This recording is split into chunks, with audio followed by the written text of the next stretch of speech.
எதிர்பார்க்கல. நான் இப்படி வருவேன்னு எதிர்பார்க்கல. வந்துட்டவ இதோ பாரு, என்னை ஓரங்கட்டி ஒதுக்கி வச்சா என்ன?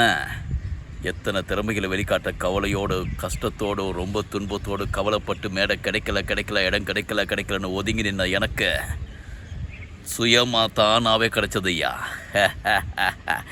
இப்போ முன்னேறி வந்துட்டோம். நான் இப்போ போய் சொல்லு, வந்துட்டேன்னு சொல்லு. எப்படி இருந்த ரவிக்குமார் இப்படி வந்துட்டான்னு சொல்லு. வரட்டா?